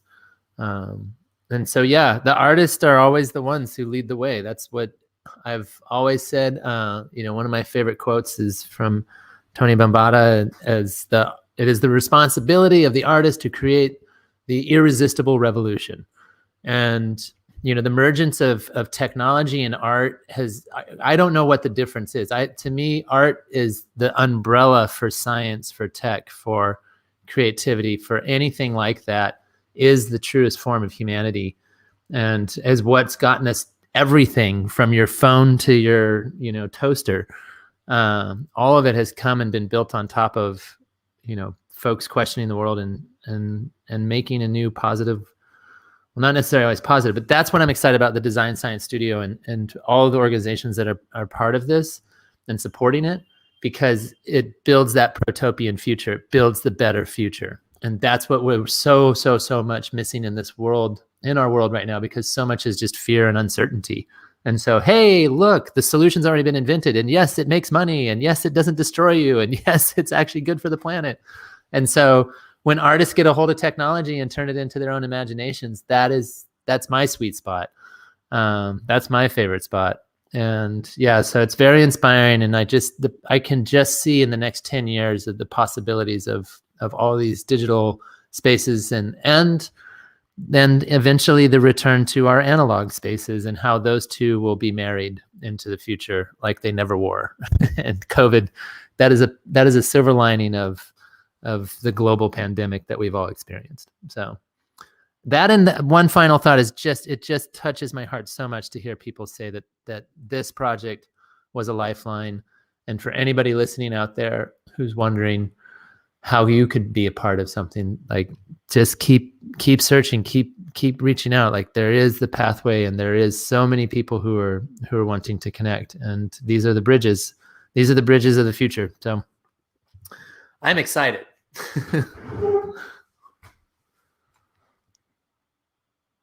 Let me make sure I have my mic undone here. I'm removing various feeds because we have the Vision Train folks who are going to go live to their feed. And I'm going to bring in a little bit. Oh, so many. We are streaming all over the place. So thank you to those of you who are joining us on Facebook and YouTube, those of you who are watching from other virtual spaces, in some cases watching from inside Topia and other virtual worlds that we've toured earlier today.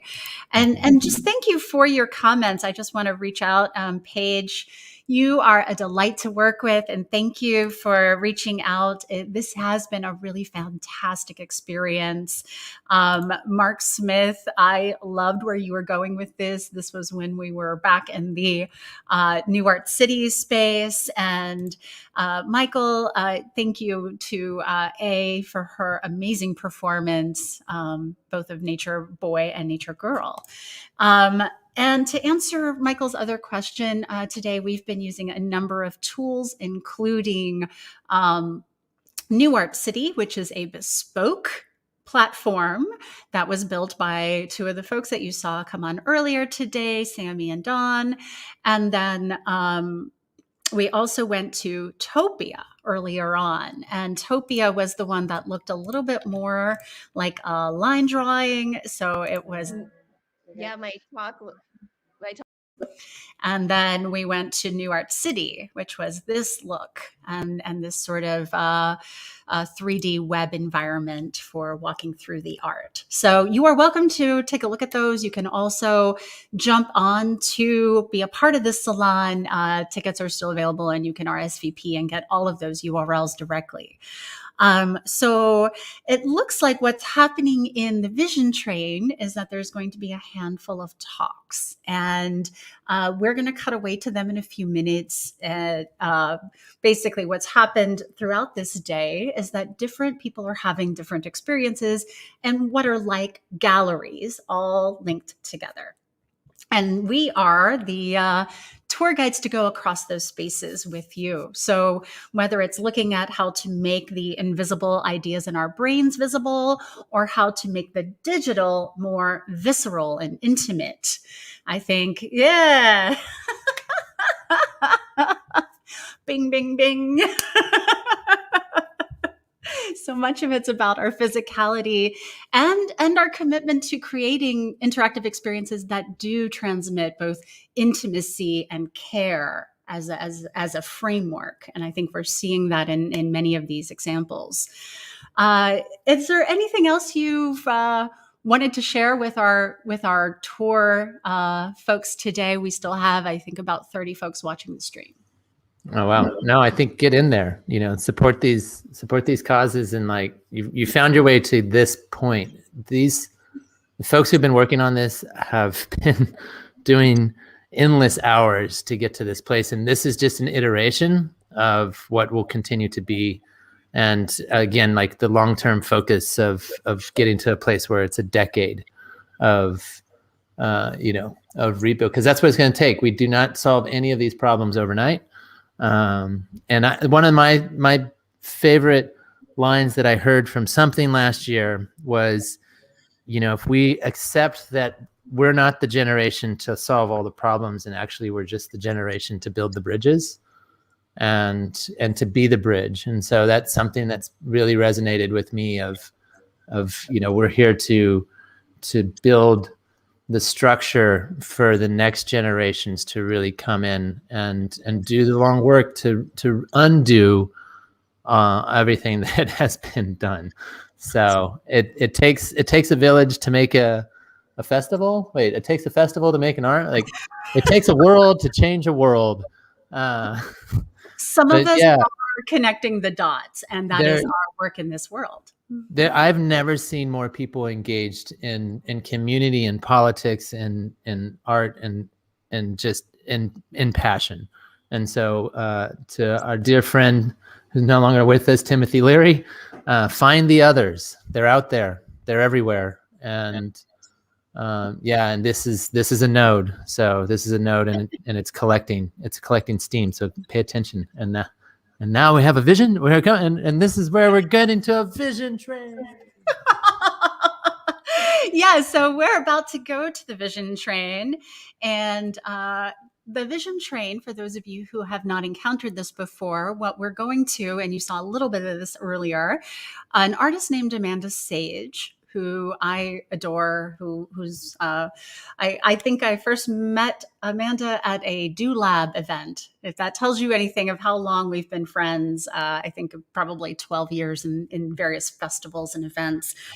And we decided to start creating together maybe 5 years ago. So what I'm going to do is add what is happening over in the vision train to our window, because what they're about to start doing is a series of inspirational talks and then live painting. So those of you who have not encountered Amanda Sage's work, she's the one there on the right side with the big glasses.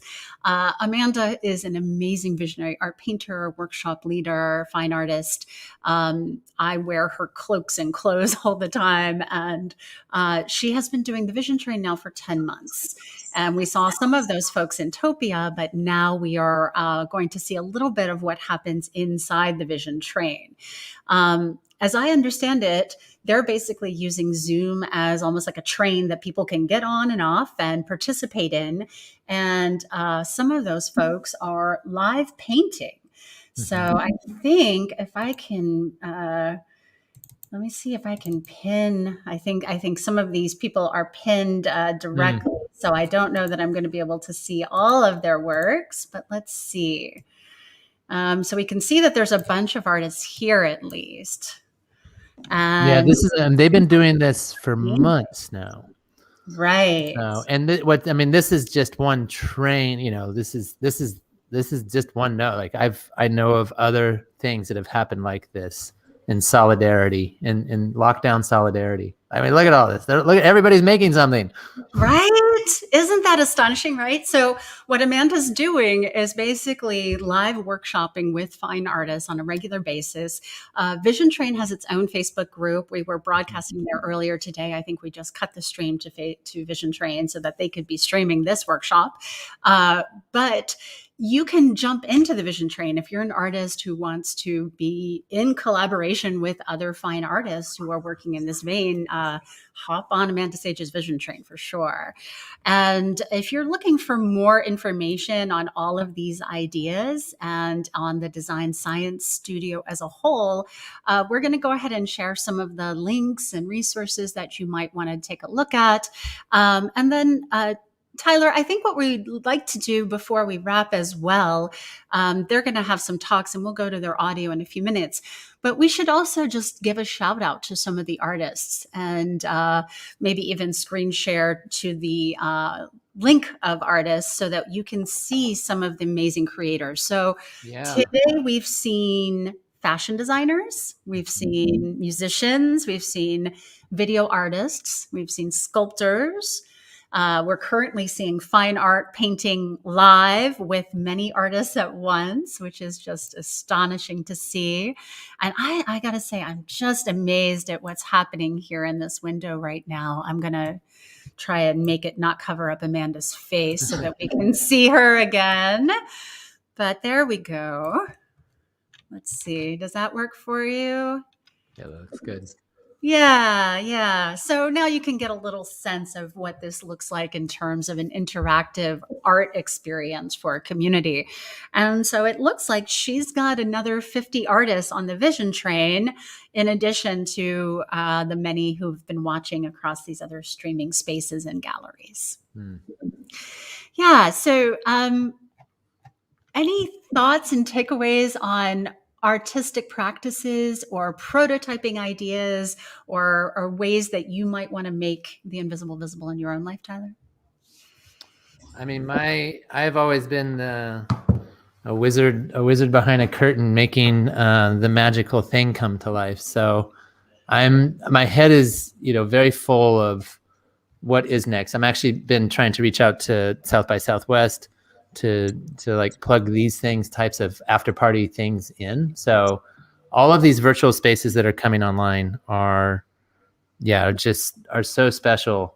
and it's brand new, so it takes a moment to adopt. But once people get in there and get to participate, I'm sure as you have as well, like so many people who are like, oh, I thought this would be dumb, or I thought I wouldn't like this, or whatever it is. And then like, this is the most interaction I've had with humans all year. And I'm like, oh God, it's there. And like, we're going to continue to be in this state of mind for some time. So, that's the thing. There is hope. And, for me, it's just kind of bringing these things to light as much as possible and finding other avenues of revenue streams and funding just to make it. My audio disappeared there, so I apologize. I'm going to go ahead and see if we can add the audio from these folks now. Subscription and grab a ticket and come on play with us, because we've been in it for somehow already 5 hours and we still have another 7 hours to go of amazing performances and presentations and dance parties and just so much goodness. And for the next little bit, we're gonna kind of lean into the visions and doing that from all perspectives. And one of the first speaker that we have is actually doing amazing work across corporate and executive legacies and businesses. And I think it's so important that we're building bridges for both social and systemic change. And whenever you're operating at that level, you're really getting to help support systemic change in a very big way. So as we think, we're not trying to dream small here, we're trying to dream big. And Brigitte going to share with us all the work that she's doing to make that dream a reality and support in this transition for so many. So I'm going to tell you a little bit more about Emergent. She's created a corporate and executive legacy approach for businesses to increase the value beyond wealth that they create. She creates new approaches to tackle the biggest problems, bringing integrity, empathy, humility, courage, and originality for stewardship and significance. She's advised governments globally and consulted government sector and multinational listed companies. So grateful to have you as a part of the Design Science Studio. Brigitte, you have been with us through and through, and thank you for holding it down. I'm going to pass the mic to you. Thank you. Hello. It's a pleasure to be here, and I'm joining from a hotel room in London, so I'm just going to keep this image as a slide. So I have created this approach that I will be talking about, the novel approach to corporate sustainability leadership that makes the invisible visible and creates value beyond wealth, as already said, at scale, while helping to keep the planet habitable. And with only 9 years left to prevent. All right, so thank you to all of our participants. We are going to continue jumping into different spaces. So for example, you can go over to New Art City. That is what this space looks like, and that is a 3D design gallery. You are welcome to check it out anytime. And if you RSVP now, you will get the URLs. You can go to the Design Science Studio Salon with Presence to go ahead and RSVP. I'm going to bring up that URL for you and show you a little bit of what that looks like right now. So if you are curious about all of these worlds and how to participate, Presence is where we do some of our workshops, and you can RSVP for this event or for future salons as well. We do our best to make that available for everyone. And you can see, for example, these are relatively intimate salons with a wide variety of performers. So some of the performers we've seen today include Carlotta, Mel, whose amazing work we saw in that Robinson Crusoe piece earlier. We saw Susan's work. work, and that was early on. I believe she is working on a whole piece on app on microbes right now. We saw Stephanie doing installation work. Helena there, we got to see a little bit earlier, who has been doing interesting work in the invisible network of decisions and ecosystems. Thea, who is doing interesting work in the immersive story lab and in looking at environmental storytelling. And we just were hearing from Birgit, who is today in London, but is speaking about the role of corporate legacy in relationship to all of these amazing innovators and how we all come together. So we saw Tashka's fashion work. We saw a bit from Leah in the photography space. We got to see a presentation from Ruta as well. And Ruta's been doing a comic book on transformation and transformational systems. Chris's art, which we saw briefly in Topia, and he's got a recipe constellations app that he's working on. Maria, who presented her manifesto. Stephen, who was leading a design workshop earlier in the Agora. Mark Smith. Mark has been doing a fascinating research project, and you can explore more of the mythos if you want to check in on his work inside Topia. We did get to see Stroopy's work just a little bit, but there's a number of video assets and things associated to that. Stroopy is coming to us from Germany. Umer, whose work was that beautiful talking tree with an art installation and an audio installation inside. Peter. Peter, as a builder keen on ontological design as a method for change. Many of our creators in the Design Science Lab are also architects or are engineers. Some of them come from a fine art. Some of them come from theater and performing, like Serena does here. Matthew, for example, is an engineer working in machine learning. And many of us are looking at how these systems inform each other. For example, looking at generated algorithms for visualization and music, or for example, looking at the ways in which we can create public spaces for art, like that turtle we saw from Colin.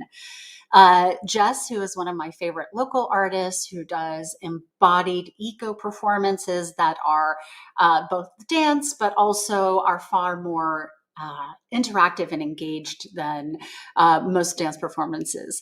Claudia, who is an amazing illustrator, but also a systems thinker and looking at the relationship between our farms and our food and how those visual relationships come together. Akiko Agawa, who is an amazing fine artist. And as Roxy was speaking to earlier, the Regenaissance paradigm and really looking at all of the ways we can begin to make this approachable, whether that's for students. Gina's doing it for more of a museum approach in water. Olivia's doing it from a land-based approach, creating an experience zone and a eventual community for living these ideas in the life of this work. And Exrasma, who has done some fascinating work on ego regulation that we saw earlier inside New Art City in particular.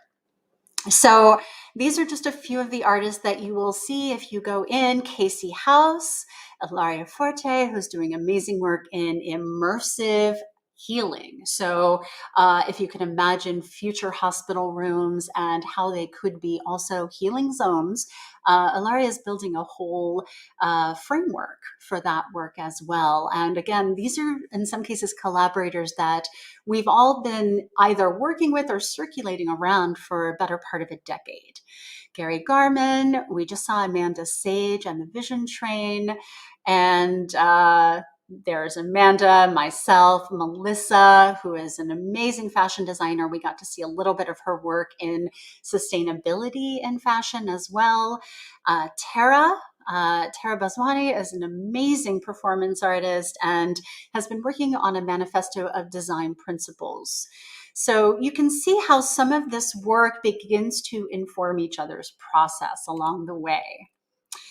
And I'm going to bring, Tyler, do you want to join us again? And I will bring you back in with me. And we can take a few minutes together. And I realize I'm going to just give you a few more minutes with the with all of these artists together. So Roxy, Mona, Lawrence, Tara, Melissa, Amanda, Gray, Ilaria, Casey, Rasma, Olivia, Gina, Kiko, Claudia, and Jess, Colin, Matthew, Serena, Peter, Umer, Stroopy, Mark, Stephen, Maria, Chris, Ruta, Leah, Tashka, Birgit, Thea, Helena, Stephanie, Susan, Mel, our amazing Hey, it's Robinson Crusoe. Caruso, and Carlotta. So those are the artists whose work you got to experience a bit today in this tour. Just a little bit. Just a little Just bit. a little bit. Yeah. This is just a preview. So this is not our last salon. We have more salons coming. So if you feel like you were missing out today and you want to jump in next time, maybe today isn't a great day for you, but you want to participate, hop on Presence and grab a ticket for our next salon. We do these monthly on Saturdays. There will be more. There will be more. We are planning a final showcase in March where we will bring all of these worlds together for you as well. So we want to encourage you to reach out. We did have people already letting us know that they want to participate. So this is great. And thank you for those participation points, Chaz. Thank you to Paige. Many of you are creating amazing works, and we want to figure out long-term how we can create a collaboratory where we can all inform each other's process. Yeah, and to Chaz, you can go to the Design Science Studio, and that's designscience.studio/contact, and reach out there. And that's the best way if you're interested to learn more and to join forces. So. All right, and I want to just make sure we walk through that one more time. So for those of you who have not had a chance to check in with us at the Design Science Studio, get in touch here.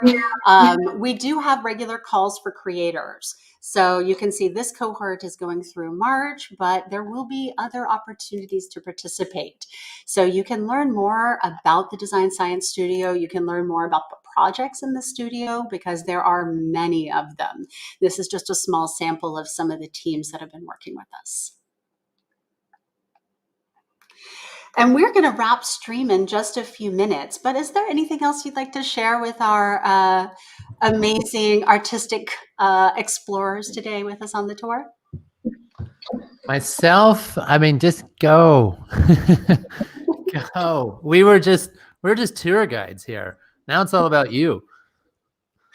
That's right. That's right. So my name is Ivo Heining. This is Tyler Hansen, and we are just delighted to have you join us today for the Design Science Lab, specifically for the Design Science Studio at the Buckminster Fuller Institute for what we call Making the Invisible Visible. This is an ongoing series of salons. We very much want you to come and join us again in the future. So from Tyler and myself, we'll say goodbye for now, and thanks so much. Thank you, Ivo, for directing and driving and titling and switching and tuning and voluming and videoing and nice work. She's a wizard. She's a wizardress. It's great. And thank you for joining us. We're going to cut stream, but we hope to see you again soon. Have a great day. Thanks, everyone. Good luck out there.